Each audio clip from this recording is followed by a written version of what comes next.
Vous êtes sur Média 1, merci de nous rester fidèles, soyez les bienvenus dans ce nouveau numéro de votre émission Génération News, l'émission qui donne la parole aux jeunes, évidemment ce tremplin qui permet aux jeunes de tracer leur plan d'avenir, mais surtout de pouvoir donner leur point de vue sur des thématiques, des problématiques bien précises. Vous connaissez le procédé de l'émission, scindé en deux parties. La première, elle sera consacrée un petit peu à ce phénomène, on va le dire ainsi, la séparation. Pour nous, beaucoup de personnes, pour aller très loin, il faudrait être accompagné. Oui, mais de quel profil? Accompagné par quelle personne? Vous en saurez un peu plus. Faut-il aussi parfois se séparer de nos proches pour aller un peu plus loin dans sa vie professionnelle ou sociale? Bref, des éléments de réponse en première partie d'émission. Et en deuxième et dernière partie d'émission, nous allons parler de masterclass. On en voit un peu partout aujourd'hui sur le continent. Est-ce qu'évidemment ces masterclass sont devenues une solution d'apprentissage un peu rapide ou sinon autrement? Vous en saurez évidemment un peu plus en fin d'émission. Ils sont là sur ce plateau de Génération News. Il s'agit de Edwin, étudiant en droit, un habitué évidemment de ce plateau Génération News. Toujours un plaisir de te recevoir sur ce plateau, Edwin. Très ravi. Plaisir partagé, on l'espère également, pour le journaliste, étudiant en journaliste et communication, Stéphane. Merci d'avoir répondu à l'invitation de Génération News. C'était un grand plaisir. Et nous allons poursuivre cette phase de présentation avec Michel, première participation à l'émission Génération News, étudiant évidemment en marketing et communication. Merci d'avoir répondu à l'invitation Génération News. Je suis ravi. Et on termine cette phase de présentation avec la seule femme de ce plateau, une habituée également de l'émission Génération News. Toujours un plaisir de te recevoir, Féloria, étudiante en informatique appliquée. Évidemment, très heureux de te recevoir sur ce plateau Génération News.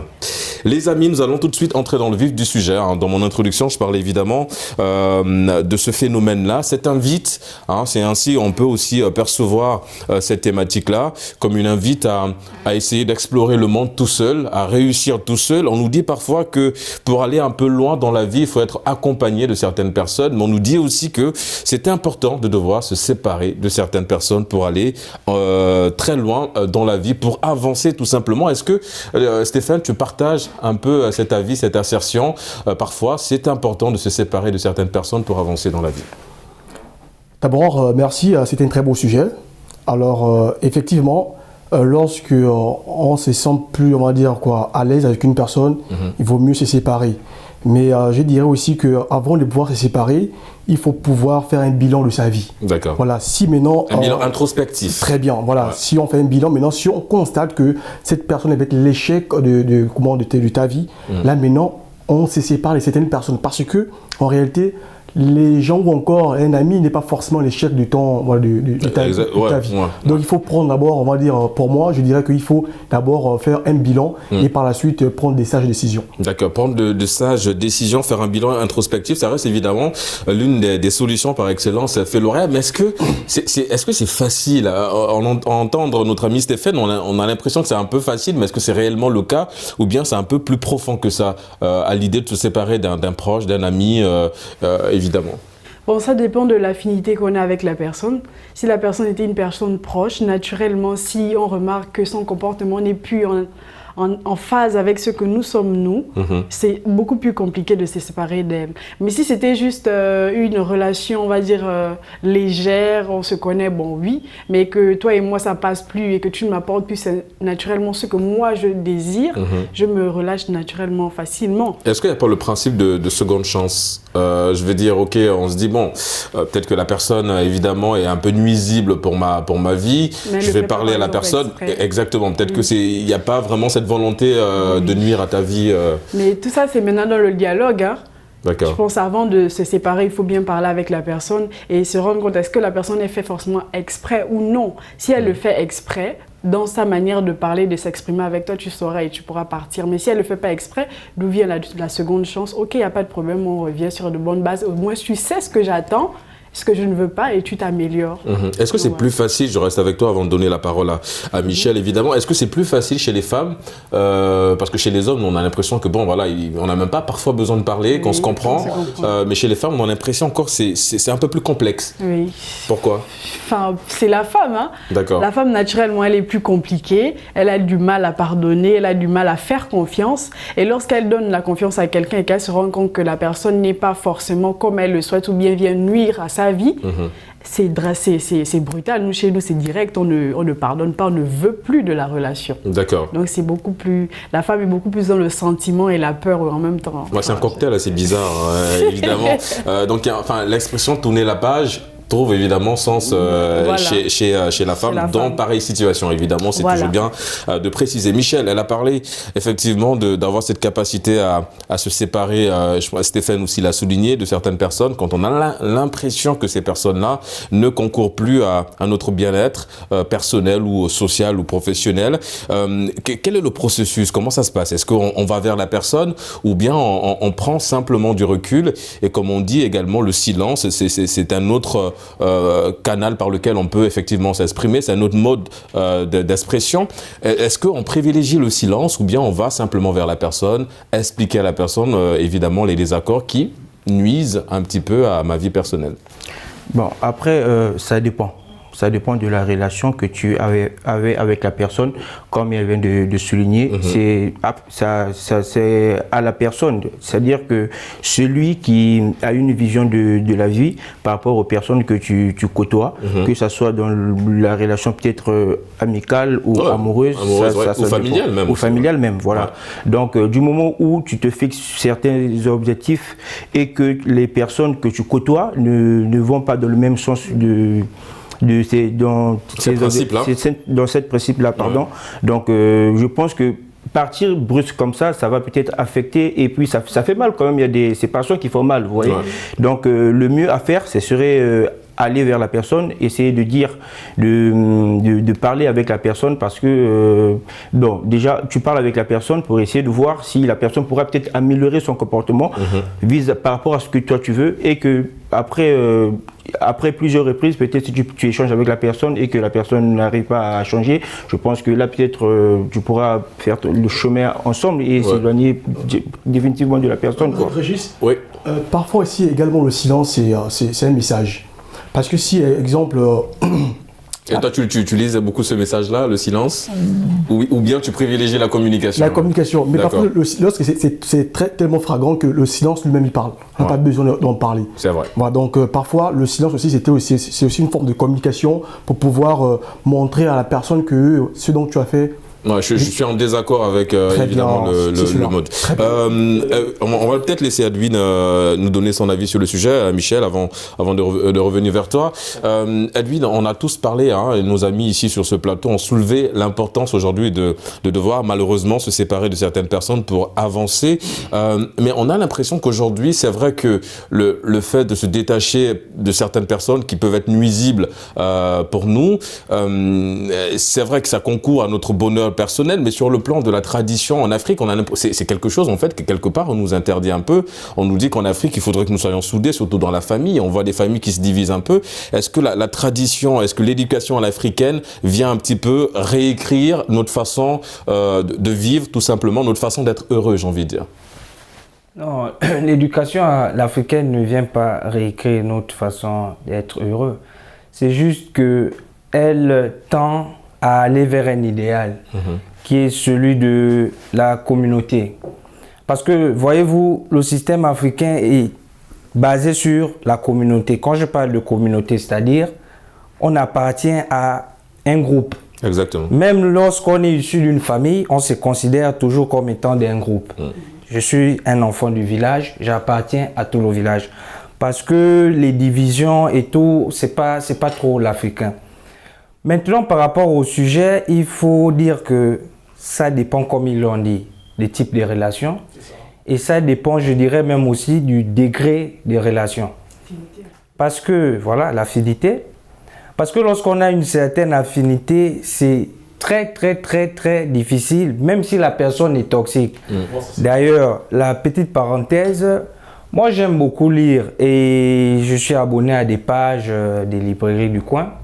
Il y a une librairie qui a publié, je crois, il y a 2-3 jours, un livre qui va dans le sens du sujet, où l'auteur disait il faut se libérer des relations toxiques, il faut sortir de la prison affective. Comme pour dire quoi? Comme pour dire que si certains sont dans ces relations-là jusqu'à présent, malgré le mal qu'ils subissent, c'est justement à cause de leur affinité. C'est-à-dire, on est tellement attaché à des personnes qu'on n'arrive pas à croire ou à se dire que ces personnes-là sont capables de me faire du mal. C'est vrai, en fait, il y a une dépendance émotionnelle. Voilà, il y a une dépendance émotionnelle vis-à-vis de ces personnes. Donc, on se dit peut-être même souvent que non, c'est l'entourage qui tire un peu les ficelles par derrière pour vouloir nous séparer et tout. Mais il faut revenir sur terre, il faut se rendre compte de la réalité. Donc, comprendre que si on nous interpelle, c'est parce qu'il y a un véritable problème. Et qu'il faut s'arrêter un temps soit peu, comme ils l'ont dit, pour essayer de faire une sorte d'introspection et comprendre si réellement ces personnes-là vont dans le même sens que nous ou elles sont plutôt un frein à notre épanouissement. Effectivement. Michel, tu voulais rebondir Je voulais rebondir sur un point. Oui, je voulais rebondir sur ce que Stéphane disait. La séparation, genre, comment on dit, le silence. Après, vous voyez, la personne peut faire quelque chose. Et que pour elle se dit que l'acte qu'elle a posé, c'est peut-être bien. Après, ça dépend de la perception de la personne. C'est toi qui vois ce que la personne fait. Du coup, rester silencieux, rester dans le calme comme ça, sans pourtant avertir la personne, je pense que c'est pas bien. C'est pas idéal en fait. Bon, lorsqu'il est flagrant, vraiment, on n'a pas besoin de communiquer. Hein. Lorsque, exemple, il y a une trahison, tu n'as pas besoin de communiquer pour dire que cette personne m'a fait du mal. Mais est-ce que voilà. Communiquer, c'est pas aussi une forme de thérapie? Est-ce que ça te permet pas justement d'extérioriser? Pour l'autre, il y a des personnes qui préfèrent le silence, garder le silence. Tellement, on va dire quoi, l'erreur ou encore ce dont la personne a fait est tellement grave et voilà, douloureux. Parfois, on ne veut même plus parler, parce que le fait d'en parler aussi peut encore aggraver la chose. Donc mieux vaut se taire et observer le silence. Ça dépend aussi du lieu dans lequel on se trouve. Ça dépend du lieu. En fait, vous voyez, quand on parle de trahison, là la personne elle est consciente que l'acte que je vais poser va forcément blesser la personne. Donc du coup, sur ce point-là, tu n'es pas obligé d'aller vers la personne parce que c'est comme si, comme tu viens de dire tout à l'heure, c'est comme si tu partais enfoncer le couteau dans la plaie, tu vois. Là, ça dépend de l'acte que la personne pose. Là, elle est consciente que si je pose cet acte-là, ça va... je vais nuire à Stéphane. Je vais nuire à Stéphane, mais dans le sens où une chose où la personne ne pense même pas que toi ça va te blesser, là c'est normal que tu ailles vers la personne. Moi je suis d'accord. Après la communication, tu vois, c'est le fait d'échanger avec la personne, ça pourrait peut-être permettre à la personne de changer aussi son comportement vis-à-vis de toi. C'est Lauria. Enfin, moi je voulais dire par rapport à la séparation, garder le silence et juste partir, je disais ça dépend du lieu. Si on est dans un cadre familial, tu peux juste garder le silence par rapport à ta sœur qui peut-être affiche des comportements qui sont opposés au tien. Donc, tu ne peux pas opter pour le silence. Là, c'est vrai, tu ne vas pas peut-être parler le même jour, mais après, il faudra peut-être s'approcher de maman ou de papa pour dire que non, il y a ma sœur, il y a mon oncle, il y a mon cousin, il y a ma cousine qui a peut-être posé une action que moi, je n'ai pas aimée pour parler et réunir. Mais si c'est une amitié... Enfin, légère, on vient à peine de se connaître, tu as affiché des comportements qui sont opposés à ma nature, à mes valeurs, à mes principes. Moi, naturellement, je n'ai pas besoin de te dire, je prends ma position et je fais comme si tu existais. Enfin, prendre sa position, c'est prendre ses distances. Hein. Voilà, je prends mes distances tranquillement et naturellement. On voit ça dans les relations homme-femme, on va dire amoureuses. Voilà, donc c'est plus flagrant dans ces Je crois que c'est surtout bien de privilégier la communication dans les relations amoureuses. Oui, Edwin, c'est vrai ce que Féloret vient de dire, c'est assez pertinent, mais revenons un petit peu sur effectivement la séparation, le fait de devoir se séparer de certaines personnes pour avancer dans la vie. Quel peut être le risque personnellement? Est-ce que quelque part on s'isole pas un peu à devoir se séparer de certaines personnes? Est-ce que quelque part on n'est pas en train de poser des actes qui vont nous créer une forme de blocus et en fait on va valoriser tout simplement la solitude? Bon, après c'est... Comme je l'ai dit d'entrée de jeu, tout dépend du niveau d'affinité et de la personne, comme elle l'a si bien dit. Toute séparation est difficile, il faut le dire. Donc, se séparer, lorsqu'on a été avec une personne, un ami ou un membre de sa famille, ce n'est pas la même chose. Si je me sépare d'un ami, moi je peux dire que même si on a partagé certaines choses, ça va pas être difficile pour moi de tourner la page. Mais ce ne sera pas la même chose s'il s'agit d'un membre de ma famille. Parce que quoi qu'on dise, quoi qu'on fasse, la famille reste la famille. En même temps, du sang, c'est pas de l'eau. Hein, donc, voilà. Donc ça va être un peu difficile. Bon, maintenant, il faut le dire que la séparation peut produire des effets positifs comme des effets négatifs. Pourquoi? Parce que lorsqu'on a été très attaché à une personne et qu'on sort de là-dessus, ben c'est comme tu l'as dit, hein, ça nous conduit à une solitude qui ne dit pas son nom. Exactement. On ne veut même plus être approché ou on ne veut plus s'approcher des autres parce qu'on est convaincu que tout le monde est mauvais. Ouais, on perd en confiance. Voilà. Ouais. Et du coup, on sombre dans cette solitude-là qui peut nous entraîner à poser des actes, voilà, ou nous conduire à la dépression. Si tu n'es pas fort mentalement, Oui, tu peux déprimer. Est-ce que vous êtes déjà, les amis, arrivés dans une situation similaire, c'est-à-dire vous séparez d'une personne parce que vous estimez qu'effectivement cette personne-là, malheureusement, ne marche pas dans le même sens que vous, Stéphane? En fait, ce cas, je l'ai vécu au lycée avec un ami que je faisais énormément confiance. Ouais. Et au lycée, on va dire quoi, c'était en quelque sorte mon bras droit, hein, comme on dit un peu au quartier. Ouais. Donc, tout ce que je faisais, je montrais. Et par la suite, cette personne m'a trahi, franchement. Et il y a eu aussi un manque de respect. Mais surtout, ce qui m'a plus fait mal, c'est le manque de respect. Parce que le respect, c'est quelque chose de vraiment fondamental dans ma vie. Est-ce que quelque part, là, nous voilà t'interrompre, Stéphane, est-ce que quelque part, ce n'est pas aussi ce respect qu'on recherche dans le fait de devoir se séparer de certaines personnes, quelque part? C'est cette considération-là, cette marque de respect qu'on recherche aussi, quelque part. Effectivement. Ouais. Parce que pour moi, le respect, c'est quelque chose de, comment dirais-je, de... primordial. Voilà. Ouais. Parce que l'une des valeurs qu'on insistait dans mon éducation, c'est le respect. C'est pourquoi je respecte, on va dire quoi, plus grand que moi et plus petit que moi. Ouais. Et si on me respecte pas, franchement, je peux pas... Automatiquement, la séparation s'est faite dès maintenant. D'accord. Donc, voilà, c'est ça en fait. Donc, et du coup, toi, tu as complètement coupé les ponts avec l'ami. Après, je n'ai pas un cœur de pierre en même temps. Hein, après, ouais. Mais la relation n'est plus... celle qu'elle était jadis. Voilà, parce qu'il a posé des actes que je n'ai pas vraiment appréciés. D'accord.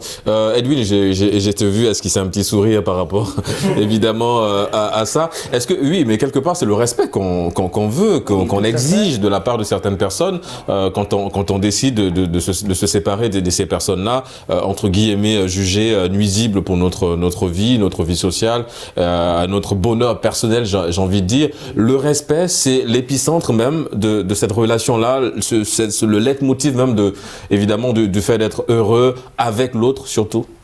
Oui, c'est le leitmotiv. Mais bon, après, moi je me dis que attention, derrière ce respect, on peut cacher beaucoup de choses. Hein, parce que les gens sont comme ils sont. Ils peuvent vous afficher du respect, certes, mais on ne sait pas ce qu'il fait derrière. Exactement. Ou ce qu'il pense de vous. Donc ce respect-là ne peut être qu'une couverture à un certain moment pour arriver à ses fins. Et c'est comme il l'a dit, il partageait une certaine affinité avec son camarade, mais il se rend compte qu'au bout d'un moment, ce dernier pose des actes pas déplacés, voilà. Et pourtant, il le respectait, je suis sûr. Les échanges étaient... Voilà. Ouais, il y avait le respect. Il y avait le respect, évidemment. Donc, ce qui prouve que le respect, oui, mais attention, derrière ce respect, certains peuvent se cacher pour faire d'autres choses, quoi. Ouais. Donc voilà, mais il est plus que primordial dans toute relation humaine qui est le respect entre frères et sœurs, entre père et mère, entre étudiants et enseignants. Entre... Ouais. Voilà. Et Michel, et comment ça se passe? Parce que je rappelle que tu es congolais de nationalité. Comment ça se passe, évidemment, dans ton pays d'origine, quand on est confronté à ce genre de situation, surtout quand cette situation, malheureusement, s'installe dans la famille, avec un cousin, avec une nièce éloignée? Comment ça se passe? Est-ce que tout de suite, on a une médiation jouée par papa et maman ou les tantes, ou bien toi, en tant que fils, tu prends tes distances avec ton cousin? Comment on arrive à gérer cette situation? Alors, on vous entend parler tout à l'heure, on a l'impression qu'avec un ami, c'est plus facile à gérer. Féloria l'a souligné également, surtout si la relation elle est naissante, la relation amicale évidemment elle est naissante, mais Edwin l'a souligné, en famille c'est encore un peu plus complexe, un peu plus compliqué. Du coup, comment ça se passe? Je veux dire, au pays, comment on gère ce genre de situation en famille? Bon, personnellement, je n'ai pas encore vécu ce genre de situation. D'accord. Mais par ma façon de voir les choses. Ouais, ton observation en général. L'observation en général, je pense que dans pas mal de foyers congolais, dans les familles congolaises, quand il y a quand ce genre de situation s'installe, ce conflit s'installe, la plupart des cas, il y a la médiation, l'intervention des parents pour essayer de rapprocher les enfants, parce que après c'est des générations, tu vois. Les parents vont passer et puis c'est les enfants qui vont prendre le relais. Donc je pense que c'est comme ça qu'il faut gérer par rapport à l'observation générale. D'accord. Parce que personnellement, ça sera difficile pour moi de me prononcer sur ce genre de situation parce que je n'ai c'est logique, mon cher Michel. Moi, contrairement à lui, chez moi, c'est la division totale. Eh bien, dis donc, on est preneur. Division totale Division totale, ça veut dire que la famille n'est plus réunie. Ah, d'accord. Je pense que mes grands-parents ou bien mes arrière-grands-parents n'ont pas pu gérer. Parce que oui, il arrive que les parents n'arrivent pas à gérer les conflits qu'il y a entre les frères et sœurs, les cousins. Et malheureusement... Et qui malheureusement se séparent. Hein. Voilà, on voit des frères, ça fait 2 ans, aucune communication, aucun lien. Et moi, par exemple, je ne connais même pas les enfants des cousins de ma mère, je ne les connais pas. Parce que justement, il n'y a pas eu ce lien-là, il n'y a pas eu cette affinité-là. Les parents n'ont pas pu gérer et la division était fatale. Est-ce que toi, aujourd'hui, ça t'empêche un petit peu d'être toi-même, d'avancer justement, le fait qu'il n'y ait pas ce lien avec... Naturellement. Et par exemple, ça te bloque en tout. Moi, si un garçon vient vers moi me faire des avances, moi, je demande son avis. Dès qu'il est Pounou, moi, je m'arrête. Hein, parce que je rappelle que Pounou, c'est une ethnie au Gabon. Je ne sais pas. Peut-être ça peut être mon frère qui est là. Je ne connais pas mes frères. Tu bloques quoi? Direct. Parce qu'il y a une grosse division et je n'ai pas envie. Au moins, t'es informé, Stéphane. Non, malheureusement, oui, mon cher Michel. Est-ce que les enfants n'ont pas aussi une part de responsabilité? Parce que c'est d'où c'est la question à 100 000 €. Mais je pense qu'évidemment que les enfants ont leur rôle à jouer dans ça. C'est pourquoi évidemment je me suis tourné vers toi pour savoir comment toi tu gères ça en général, cette situation-là. Est-ce que tout de suite tu restes un peu dans ton coin à l'image malheureusement de la situation qui se passe chez Feloria, ou bien simplement on y va? Edwin, je me tourne vers toi. Et évidemment que c'est pareil, c'est le cas. Mais est-ce que tout de suite, quand on est avec un ami, est-ce que ce sont des points qu'on installe déjà, des bases qu'on installe dans la relation amicale? On se dit toutes les vérités dès le début en disant écoute, moi je suis quelqu'un de très réfléchi, quelqu'un qui a besoin de se concentrer, qui prend du temps avant évidemment de faire certaines choses. Alors m'amuser, oui, c'est vrai, j'ai du temps pour, mais avec modération. Et évidemment que si toi tu n'arrives pas à respecter ces principes-là, il se peut qu'évidemment cette relation n'aille pas très loin. Est-ce que tout de suite il va falloir poser des bases, ou bien on laisse la relation avancer et au fur et à mesure on installe évidemment ces bases-là? Et là ça me fait penser à 2 générations, on va dire, la nôtre et celle de nos parents. Parce que celle de nos parents, si la génération de nos parents a réussi à avoir des amitiés de 20, 30, 40, et que sais-je encore, c'est justement parce qu'il y avait ces bases-là.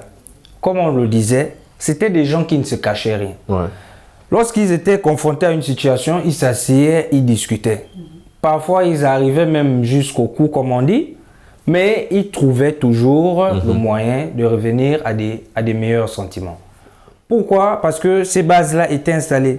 Mais qu'est-ce que l'on remarque aujourd'hui? C'est qu'on a des gens qui se sont croisés lors d'une rencontre, je ne sais laquelle, disent qu'ils sont désormais amis. Les filles, pour ne citer que celle-là, par exemple, CP. C'est-à-dire on s'est rencontrés autour d'un événement et voilà, on s'est tissé des liens et tout, on s'est changé des contacts, on fait des sorties et tout. Donc ça se fait de manière instantanée, sur aucune base. Jusqu'à ce que arrive un jour où un mot mal placé passe par là et c'est la division. Donc c'est tout à fait logique, quoi, qu'il faille installer des bases sur lesquelles on s'appuie pour pouvoir avancer. Comme une maison, il faut un soubassement. Exactement. Mais est-ce que Feloria, ça va, toi, est-ce que tu arrives à le faire? Est-ce que tu arrives tout de suite avec la copine, avec la CP, qui est la copine en abrégé, avec la beste, parce que c'est des expressions qu'on entend tout le temps aussi chez la gente féminine. Est-ce que toi, tu arrives à l'image de ce que Edwin vient de décrire, à procéder de la sorte, c'est-à-dire tout de suite on installe les bases. Bon, faut pas aussi arriver de manière très stricte, sinon la personne elle va oh mais qu'est-ce qui se passe? Non, mais c'est en toute, faut que ça soit spontané et naturel. Ouais. Ça veut dire que on vient, il y a du feeling, on va pas directement la première soirée poser des bases, non. Il faut d'abord trouver, il y a le feeling, ok, on parle, on peut être amis. Ça veut dire que déjà tu sais déjà que non, cette fille et moi ça passe, on peut être amis. Ouais, en fait, il faut trouver des points de ressemblance, de convergence. Voilà, et là tu sais déjà que non, cette fille-là, on peut être amis. Et après ça maintenant, au fur et à mesure, petit à petit, vous commencez à vous découvrir en parlant de différents sujets. La personne ne va pas forcément se décrire, mais de la manière à laquelle elle parle, de la manière à laquelle tu sais déjà, non, elle n'aime pas ça. Il faut pas faire ça. Voilà, c'est ça, elle est peut-être impulsive et tout ça. C'est pas genre tu viens parler comme ça, mais c'est quand tu t'exprimes que la personne devant toi arrive à décrire quelle est la personnalité et comment elle maintenant doit se comporter par rapport à toi. Donc ça, c'est comme ça que moi je me comporte avec mes amis. Oui, Stéphane. Pour appuyer ce dont Flora disait, c'est l'observation. Le plus souvent, il faut observer la personne. Si moi, par exemple, Stéphane m'a cimé en tant que journaliste, voilà, je peux pas, on va dire, me mettre avec les personnes tout le temps. C'est pas que je jette les pierres aux gens qui partent en boîte de nuit. Ouais. Mais ces personnes ne vont pas m'apporter un plus dans ce dont je veux avoir. Ouais. Je me mets avec des gens qui sont dans mon couloir. En fait, être très sélectif dans son entourage et de pouvoir s'entourer de certaines personnes. On va dire poser des bases. Bon, c'est un peu... C'est un peu très... Malheureusement, je suis obligé de vous interrompre, les amis. Nous sommes arrivés au terme de cette émission. On marque une courte pause pour la première partie de l'émission. On se retrouve dans une poignée de minutes. À tout de suite.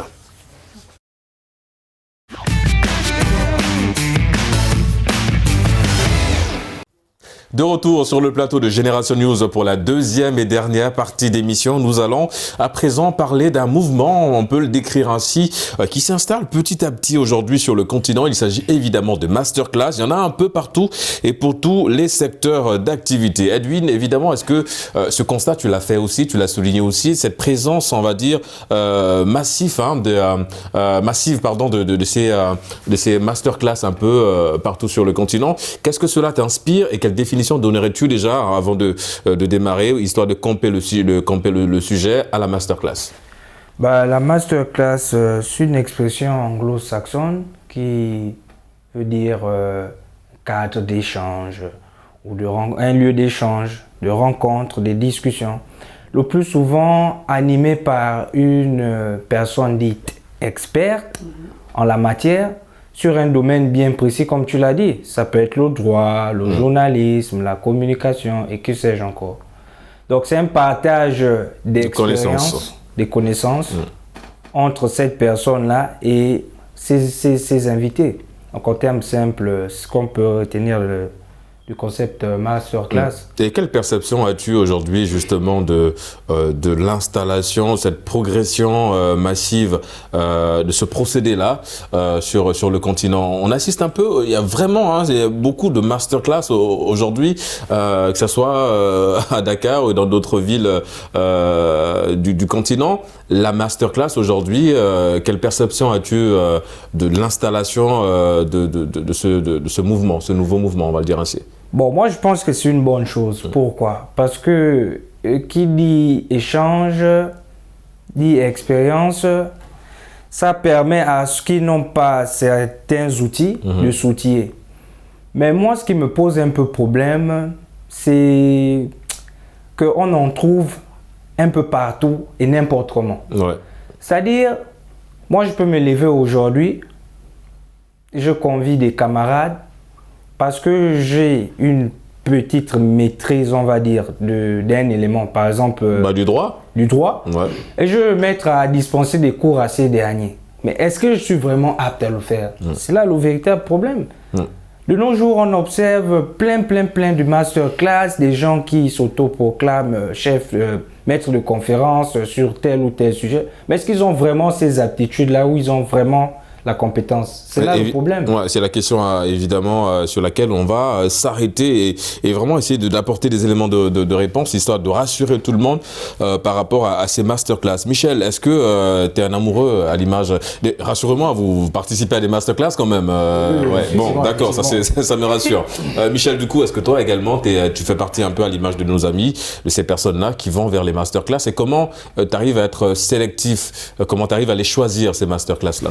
Bon, déjà, avant de progresser, je vais revenir sur la source déjà de la masterclass. D'accord. C'est une expression anglo-saxonne, comme Edwin vient de le signifier, qui a été installée dans les années 60. D'accord. C'est une expression qui veut dire maître de classe. Dans les années 60, elle était définie comme une leçon donnée par un artiste. C'était une expression artistique, normalement. D'accord. Et là, bon, après, j'ai comme l'impression que l'Afrique, nous sommes peut-être en retard du fait, c'est peut-être par rapport au nom qui paraît peut-être joli, nouveau et qui attire des gens. Et voilà, les personnes sont... Mais sinon, le procédé a toujours été là. Oui. C'est peut-être le nom, comme tu l'as dit, qui est nouveau pour certaines personnes et qui attire. Peut-être même la façon aussi, parce que si je me fie à ta définition, la masterclass, le fait de donner, de dispenser un cours, et ça, Edwin l'a souligné aussi, ça veut dire qu'en fait, on a grandi, nous, avec des masterclass, en fait, quelque part, aujourd'hui. Je te laisse poursuivre. D'accord, donc, pour revenir à la question, moi, personnellement, je suis vraiment réticent. D'accord. Quand une personne m'approche pour essayer de me parler de la masterclass, non, venez, je veux vous inviter quelque part pour des formations quelconques. Je ne vais pas tout de suite. Il y a des questions que je pose quand même parce que je dois savoir si la et puis ton centre d'intérêt aussi. Justement, si tu es certifié vraiment à dispenser des cours par rapport au domaine dont tu évolues. Parce qu'il y a des personnes qui, je vais dire entre griffes, qui essaient de se fructifier derrière, vous voyez, qui mettent des sommes à payer, des prix à payer pour venir prendre des cours, ou parfois qui ne vont même pas t'aider à t'épanouir. Ouais, parce que c'est là le danger aussi, Stéphane, c'est le coût. Le coût de ces masterclass, parfois c'est très élevé. Il y a cela 2 semaines, je voyais une masterclass à 90 000 francs et on me disait que c'était ouvert au public. Et je me suis dit, mais les 90 000 francs, c'est qui la cible? Est-ce que c'est l'étudiant en Master 2 qui a besoin d'avoir des connaissances, ou bien c'est le professionnel? Et même là, 90 000 francs, évidemment, ça dépend de ton salaire également, et de devoir, comme il a dit, sortir 90 000 francs pour une masterclass de 2 jours. Bon, évidemment que là, ça pose problème. Est-ce que le coût également, c'est un élément, Stéphane, qui te permet un petit peu de se dire, ok, est-ce que ça vaut le coup, est-ce que ça ne vaut pas le coup? Est-ce que c'est un élément qui te permet tout de suite d'identifier la véracité même de cette masterclass-là? Effectivement, monsieur Régis, aujourd'hui, malheureusement, ces maîtres de ces événements ou encore ces masterclass, peut-être ne choisissent pas la bonne cible. Pour moi qui est étudiant en journalisme et communication, franchement, je ne peux pas dépenser plus de, on va dire, 50 000 francs pour une masterclass. Déjà, tu es étudiant, tu ne travailles pas. Voilà, logique. Donc, malheureusement, la cible aussi de ces personnes-là ne sont pas parfois les bonnes, malheureusement. Donc, il faut aussi revoir, on va dire, la cible. Mais également, je voulais revenir sur le point que vous avez souligné. D'accord. On va dire quoi? Il faut aussi regarder la biographie de la personne, parce qu'il y a aujourd'hui beaucoup de personnes s'élèvent pour dire non, je suis maître en tel, je suis c'est le point souligné par Edwin. Voilà, je suis expert. Entre-temps, en réalité, voilà, il faut regarder le profil, il faut regarder le CV de la personne, malheureusement, l'expérience aussi que la personne a dans ce métier. Malheureusement, pour quelqu'un qui a peut-être 3 ans ou 2 ans de métier, il viendra te faire sur quelle base? Est-ce qu'il a un parcours? Donc, c'est un peu cela aussi, qu'il faut aussi voir chez ces personnes qui viennent nous enseigner. C'est bien d'être enseigné, c'est bien d'échanger, mais regardez aussi, on va dire, la compétence de la personne. D'accord. Il y a Féloria, oui, je te laisse rebondir sur le point. La masterclass, au début, on nous disait que c'était beaucoup plus pour des professionnels. Après, ça s'orientait chez des étudiants. Et il y a une personne qui m'a dit, mais Régis, pourquoi faire payer des masterclass à des étudiants qui et finalement n'ont pas le portefeuille assez solide pour participer à ces masterclass-là. Mais partez aussi du principe que chaque connaissance mérite évidemment, il y a un prix. Celui qui vient dispenser a évidemment besoin aussi d'avoir un retour sur un investissement. Les masterclass, ma chère Féloria, qu'en penses-tu? Bon, moi personnellement, j'ai pas encore assisté à une masterclass payante. D'accord. Ça veut dire que toutes les masterclass que j'ai prises, c'est à l'école. On invite une personne qui est formée dans un domaine et qui doit venir nous entretenir pendant des jours précis. Donc à l'école, j'y vais tout le temps. Et c'est très bien. Mais les masterclass qui sont payantes, franchement, déjà, j'ai pas les moyens. Et je n'y vais pas alors que je sais que sur YouTube, je peux trouver sur les réseaux sociaux de façon générale. Ouais. Qui me forment sur des sujets bien et qui sont bons. Donc moi, perso, les masterclass, c'est pas... Surtout celles qui sont payantes, si la personne qui vient ne m'intéresse pas, si c'est pas une personne je sais pas comment il faut... Qui est assez, on va dire, outillé dans ton domaine d'activité. Et qui est peut-être un peu plus célèbre. Parce que, parce que toi, la célébrité, c'est un point de... Il y a l'influence. Moi, si c'est une personne importante qu'on sait et qu'on a vu des preuves que c'est une bonne personne qui est forte dans son domaine, j'y vais avec plaisir. S'il faut payer, bon, c'est vrai qu'il y a une marge de somme, mais si la somme est abordable, que je peux payer, juste pour le plaisir de voir cette personne m'enseigner, je vais y aller. Edwin, en préparant cette émission, évidemment, la question, je l'ai posée aussi à un panel de 10 personnes. Et les retours, en fait, personnellement, il y a une question qui m'a un peu interpellé et j'ai envie de la partager avec toi, mon cher Edwin, histoire d'avoir ton ressenti. Alors, la personne me disait, je cite, que le continent asiatique a su se développer en mettant de côté tout ce qui est masterclass. Est-ce que l'Afrique a vraiment besoin de ces masterclass-là? Est-ce que c'est pas aujourd'hui une forme d'escroquerie, je vais mettre ça entre guillemets, pour effectivement un peu appauvrir certaines personnes? Ces pays européens ont réussi à se construire, à devenir des puissances sans masterclass. Est-ce que l'Afrique aujourd'hui n'est pas quelque part en train de se retarder avec ce procédé qui semble être novateur? Ça rejoint un peu les propos de quelqu'un que j'avais suivi sur une chaîne qui disait que l'Africain parle beaucoup. Effectivement.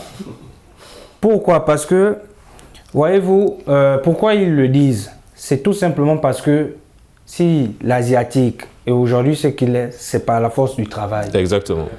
Pendant que l'Africain, la masterclass en réalité, on ne devait pas avoir quelque chose comme ça. C'est juste que si c'est des masterclass qui sont juste là pour permettre à certains de se faire des sous et pour permettre à d'autres d'accumuler certains outils qu'ils ne vont même pas utiliser, ça ne sert à rien. Ouais. Mais si c'est une masterclass qui tend vers la pratique, là, c'est plutôt intéressant. Ouais. Donc, en fait, il faut revoir la masterclass. Il faut revoir la masterclass. Ouais. Alors que, qu'est-ce qu'on observe aujourd'hui, comme ils le disent sur le continent? C'est qu'on a des gens qui viennent animer des ateliers, des séminaires, des conférences. Et au sortir de là, les outils qu'ils nous mettent à disposition, on ne sait même pas comment s'en servir. Ouais. Alors que l'asiatique, lui, c'est sur le terrain. Ouais, pratique. Ouais. Donc, c'est-à-dire que si on est, par exemple, dans le domaine du bâtiment, il ne va pas venir là me dire que pour fabriquer une brique, il faut que ça. Non. Directement, il s'y met. Et j'intègre la chose et on avance, quoi. Ouais. Par contre, nous, on est là, passer des jours. C'est même pas à quoi ça sert finalement. Il y a trop les théories, moins les pratiques, malheureusement. D'accord. C'est trop les théories que, entre-temps, on devrait mettre l'accent sur la pratique, parce que c'est la pratique, en réalité, tu peux avoir, on va dire, peut-être avoir la théorie, mais sans pratique, elle est vaine en réalité. Ouais. Donc, il faut absolument qu'on puisse mettre, on va dire, ces masterclass-là plus sur les faits pratiques que les faits théoriques. Parce qu'il y a trop de théories en Afrique, malheureusement. D'accord. Et Michel, en accord avec... Je suis d'accord avec Stéphane. D'accord. Je suis d'accord avec Il faut revoir la masterclass aujourd'hui. En tout cas, nos amis nous regardent, évidemment, sur Médian TV. Et effectivement, c'est revoir les masterclass avec, on va dire, un pourcentage. Les amis, s'il fallait mettre un pourcentage en termes de pratique et théorie, Michel, tu penches pour 50-50 ou bien 80-20 90-10? Je pense c'est les pourcentages, en termes de pourcentage, il faut donner 30% pour la théorie et 70% pour la pratique. D'accord. Ok. Et ça, on est sûr qu'à ce moment bien précis, Michel, il va y aller. Je pourrais m'y rendre parce que moi, j'ai tellement accumulé des choses sur la théorie et j'ai envie de pratiquer. Vous voyez, moi par exemple, tout ce que j'ai appris à l'école, je le fais en freelance. Je ne suis pas parti quelque part déjà pour aller travailler parce que je suis fatigué assez de la masterclass. Vous voyez, donc moi, tout ce que j'ai appris à l'école et voilà, je le mets en pratique comme ça et puis je pense que ça avance. Donc j'ai pas besoin d'aller encore dans des masterclass, aller donner, payer des coûts assez élevés. Déjà, j'ai pas d'argent, je suis étudiant et l'argent qui devait me permettre peut-être pour faire autre chose, je vais aller donner ça là-bas pour une chose dont je ne vais même pas m'en servir. Et il y a un point à souligner, Edwin l'a également encore un peu, Edwin a mis ce point en lumière, c'est la durée de la masterclass aussi. On a l'impression qu'elles sont très courtes et évidemment qu'on n'a pas le temps de bien assimiler ce qu'on est censé aller prendre, aller puiser dans ces masterclass-là. Du coup, moi, la question que je te pose, ma chère Féloria, est-ce que c'est un concept d'apprentissage rapide ou en fait un concept d'apprentissage un petit peu qui, au finish, on sort de là avec cette rapidité-là, on n'apprend pas grand-chose. Est-ce qu'il va falloir étendre la masterclass pour donner plus de temps, plus de pratique, plus d'explications par rapport à un sujet bien précis? Franchement, les masterclass sont très courtes. Le plus souvent, il y en a, moi j'ai vu certaines de un jour, d'autres 2, au plus. Une semaine. Au plus. Une semaine. Quand je dis une semaine, c'est 5 jours. Hein, c'est pas le plus souvent 7 jours. Donc elles sont vraiment courtes. Mais moi, je trouve que les masterclass aujourd'hui ne diffèrent pas de l'école. Si tu proposes une masterclass, il faut apporter un plus qu'on ne retrouve pas à l'école parce qu'on nous forme à l'école, on a de la théorie. Mais si vous allez sur la base de masterclass, donc je suppose que vous nous emmenez quelque chose de nouveau. Voilà, quelque chose qui diffère de ce qu'on nous montre déjà habituellement. Bon, peut-être qu'ils ont différencié de l'école en mettant des jours un peu plus courts, mais moi, si je vais 2 jours, quelque chose qu'on me montre en 9 mois de cours, franchement, je ne repars plus. Ouais. Bah, l'essentiel, de toutes les façons, tu as l'information déjà. Mais j'ai l'impression que les amis, pour vous, les étudiants, la masterclass, ça devient un peu quelque chose de répétitif, en fait. On a l'impression, Edwin, c'est un peu le constat de façon générale. Parce qu'évidemment, moi, les retours que j'ai eus, c'est pas très loin du retour de Féloria, qu'en fait, beaucoup disent qu'ils s'ennuient, les étudiants en général, ces étudiants ils ont tendance à s'ennuyer lors des masterclass parce qu'il y a un éternel recommencement de ce qu'ils apprennent déjà en cours. En fait, pour revenir un peu sur ce qu'elle disait, la durée ne devrait pas poser problème. Parce qu'en réalité, c'est pas tant la forme, mais c'est plutôt le fond qui pose problème. Qui pose problème, pourquoi? En réalité, lorsqu'on parle de masterclass, comme je l'ai dit dans ma définition, il s'agit d'un partage d'expérience. Donc, c'est quelqu'un qui vient, on va dire, avec un cran au-dessus, partager avec d'autres du même domaine que lui une expérience, une expertise sur un domaine bien particulier. Mais en tant qu'est-ce qu'on observe aujourd'hui, comme on le dit, c'est qu'on vient nous dire des choses qu'on sait déjà. Ouais. Donc si on vient nous dire des choses qu'on sait déjà, il n'y a pas de plus-value, ça ne sert à rien. Raison pour laquelle les étudiants s'ennuient ou semblent ne pas être intéressés. Alors que si on prend le domaine de l'éducation par exemple, c'est un enseignant qui vient dispenser un cours. S'il vient dispenser le cours, si c'est sur un sujet déjà abordé en classe, il doit pouvoir être en mesure d'apporter un dépassement par rapport à ce que l'enseignant dispense à ses élèves. Ouais. Mais s'il ne le fait pas, c'est naturellement que les gens ne se sentiront pas concernés. Le comble, c'est que, vous savez, il y a échange. Comme dans la définition, c'est-à-dire ils apprennent aussi de vous. Ouais, parce que c'est ça, en fait. Ils apprennent de vous, vous apprenez d'eux, mais par contre, ce qu'ils vous donnent, c'est ce que vous avez déjà pris. Il n'y a pas quelque chose... Il n'y a pas évidemment ce troc-là, parce que c'est l'échange, comme on a dit, donc je te donne, je reçois aussi. Et si je reçois et que tu ne me donnes pas, enfin, que ce que tu me donnes, je l'ai déjà, évidemment que là, ça pose problème. C'est pas avantageux. Il faut que le contenu vise à ce que les gens deviennent opérationnels. Ouais. C'est-à-dire, par exemple, nous, dans le domaine du droit, comment ça se passe? C'est des nouveaux textes il y a des experts, mais qui ne comprennent pas forcément de quoi il s'agit. Donc, il faut venir leur dire que, vous voyez, par rapport à ce nouveau code-là, désormais, son application, il faut aller dans ce sens, et pas dans cet ancien sens-là et tout. Mais si c'est juste venir dire aux gens, vous savez qu'il y a un nouveau code qui est sorti, oui, mais ils le savent déjà. Évidemment. Oui, c'est vraiment l'aspect répétitif qui a tendance malheureusement à briller dans les masterclass. Là on est purement dans un domaine éducatif, l'enseignement, l'apprentissage et tout ça, mais restant évidemment vraiment dans le domaine du divertissement par exemple. Il y a des masterclass, on l'a souligné, dans tout et pour tout. Par exemple, Féloria, est-ce que tu te verrais bien assister à une masterclass sur la musique, l'apprentissage d'un instrument de musique par exemple? Enfin, bon, je vais pas aller du côté de la musique, mais par contre, il y a 2 semaines, il y avait une masterclass pour le cinéma. D'accord. Ça veut dire comment être un bon acteur et tout ça. Et je voulais vraiment participer, mais quand je suis allée, c'était 20 000 francs. Et la période, j'avais pas 20 000. Mais quand j'ai vu les retours sur la page Instagram, eux, franchement, j'ai vraiment aimé. Ils ont apporté des acteurs et ils ont donné une chance à ceux qui ont participé de pouvoir passer des castings et pouvoir aussi aller et être acteur. Donc franchement, moi j'ai beaucoup aimé. Il y avait des trucs palpables. Ouais. C'était bon et c'était comme vous l'avez souligné, on était dans la pratique. Voilà, on était vraiment dans la pratique, pas la théorie. Donc c'était vraiment bien. Donc si c'est ça, oui, pourquoi pas. Ouais. Edwin, autre chose que l'enseignement, quelque chose d'assez ludique, ça peut être intéressant de participer à la masterclass. Bon, c'est comme je l'ai dit, hein, on gagne toujours à participer à une masterclass tant que l'information véhiculée, elle est bonne et bénéfique. Donc, je ne vois pas... Déjà, moi, je suis pas limité. Par exemple, à mon domaine de formation seulement qui est le droit. Moi, lorsqu'il y a des formations en marketing, ça m'intéresse.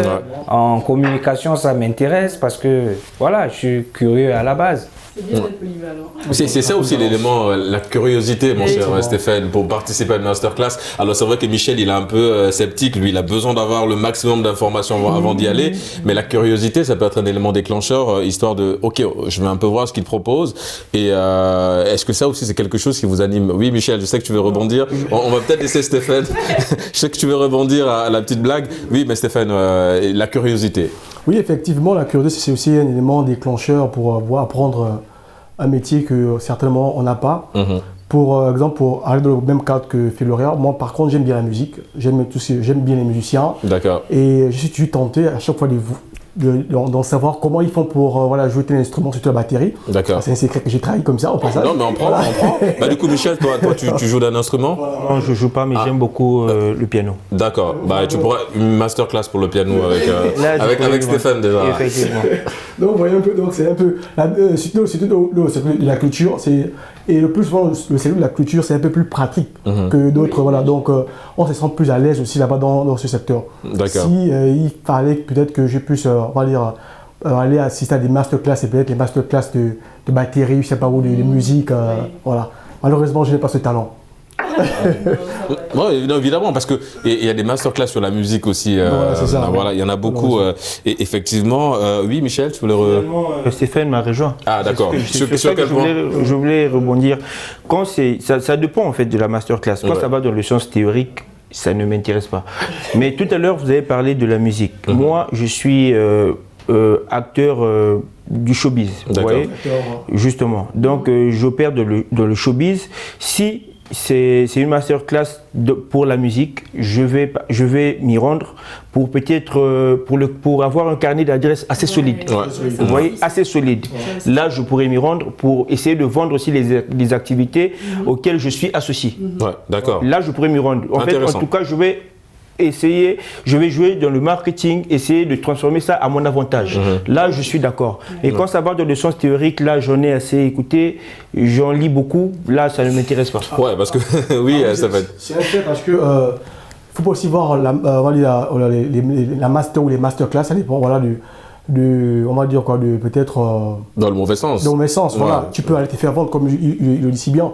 Moi, en tant que promoteur des spectacles, voilà, et Inch'Allah, comme disent nos frères sénégalais, voilà, tu peux aller te faire vendre ton spectacle ou une activité que tu envisages peut-être promouvoir. Donc la masterclass aussi, peut-être, on va dire, C'est un ce lieu de tremplin rencontre, aussi. un tremplin de C'est un rencontre tremplin, pour pouvoir te faire vendre également. Parce que là-bas, on rencontre beaucoup de personnes, des entrepreneurs, on rencontre des personnalités. Donc, c'est peut-être le moment idéal pour te faire vendre. Ouais, Edwin, c'est le message à lancer à ces jeunes qui sont un peu réticents à l'idée d'y aller. C'est aussi de se dire, ok, on n'est peut-être pas intéressé par la thématique liée à la masterclass, mais on peut gagner plus de toutes les façons. On ne perd pas. On ne perd pas, comme disait Nelson Mandela. Je ne perds pas, soit je gagne, soit j'apprends. Effectivement, ça va dans ce sens-là aussi, Edwin. Bien sûr, il m'a arraché les mots. Non, d'accord, Stéphane, tu vois, masterclass sur comment ne pas arracher les mots.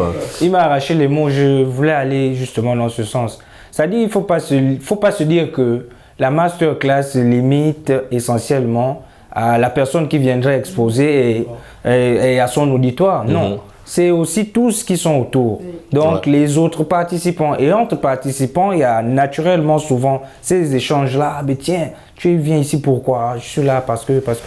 Et qu'est-ce que tu fais et tout? Donc, on échange par-ci, par-là. Et comme il l'a dit, on ne sait pas qui est là. Ouais. Quelle est la porte que ça peut nous ouvrir? Ouais. Donc, effectivement, c'est que il faut pas négliger les masterclass. Hein. Il faut toujours y aller, même si évidemment vous avez la sensation que cette masterclass ne vous concerne pas. Personnellement, je suis comme vous, hein, les amis. Moi, j'aime bien la musique, et si jamais un artiste que j'aime beaucoup, Tris Warren Jazz, je sais pas si vous connaissez, s'il décide de se lancer dans une masterclass dans le domaine de la musique et tout ça, volontiers. Hein. Je suis partant parce que je sais qu'il pourra apporter beaucoup, et c'est un artiste talentueux que j'apprécie énormément. Les amis, nous sommes arrivés au terme de cette émission. Ça allait très vite, hein. Évidemment, on va peut-être passer à le salam, les salutations. Évidemment, Edwin, je démarre par toi. Un message, une personne à saluer. Comme ils le savent déjà, hein, les populations des Mangos qui nous D'accord. part au Gabon. D'accord. Et précisément à Franceville. Oui, Stéphane. Moi, c'est particulièrement James le Grand Mousse, mais également un grand frère, Freddy Koula Moussavou, le président de l'Atlético Akanda. D'accord, ok. Freddy Koula, évidemment, très connu dans le domaine, avec tout ce qui est. C'est un confrère, hein, c'est un journaliste dans le domaine du sport. Michel, là. Oui, je vais saluer tous les partenaires de OGM Innovation. Elliot Malonga qui est Afrique. D'accord, ok, évidemment, salut tout le monde. Féloria, papa, maman, un petit coucau à passer. Je fais un gros coucou à ma famille. D'accord, ok, bon, le coucou est passé. En tout cas, vous l'aurez compris, hein, merci d'avoir suivi cette émission. Nous sommes arrivés au terme de Génération Nous. C'est un plaisir de vous accompagner tout au long de ces 52 minutes. On se retrouve évidemment samedi prochain pour d'autres thématiques liées à la jeunesse. Et d'ici là, n'oubliez pas, quoi qu'il arrive et quoi qu'il advienne, les amis, gardez le sourire en compagnie de nos programmes.